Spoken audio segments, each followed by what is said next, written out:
ñoom Fagnigne ak Papa Yada mbokk yi numéro 2 Fagnigne moo ñëwoon ginnaaw Papa Yada numéro 2 la nu jàkkaar lool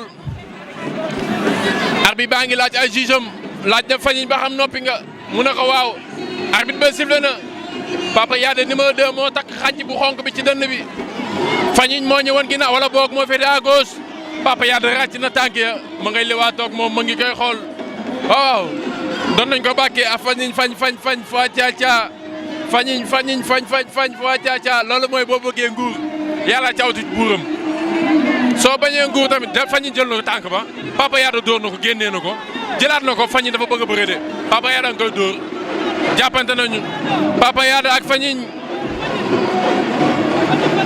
Papa Yada Fagnigne ña ngay dóor de ña ngay xeex mbaa kaawu yooruwaat na Papa Yada ngay dóor pakate na la génn nañu Papa Yada ak Fagnigne fañ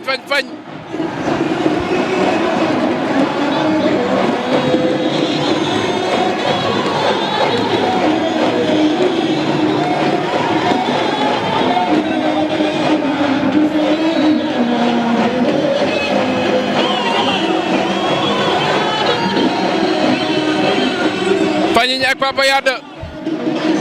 door na ko Fagnigne door na ko léegi bu daal dooraat na ko tey mu dee laay da koy daan na ko dafa jël coup Papa Yada da ngaa jël coup da laa jóg droite ma ngay merengue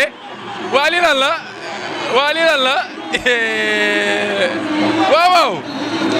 waaw xanaa lii lu bees la Fagnigne mi bandi la de Fagnigne mi bandi la de bilaay xool la muy def da koo doo gauche remise ko droite noqaat ko gauche daan ko moom teel naa bàyyi di ay moromam waxoon nañu ko fi Papa Yada ak Fagnigne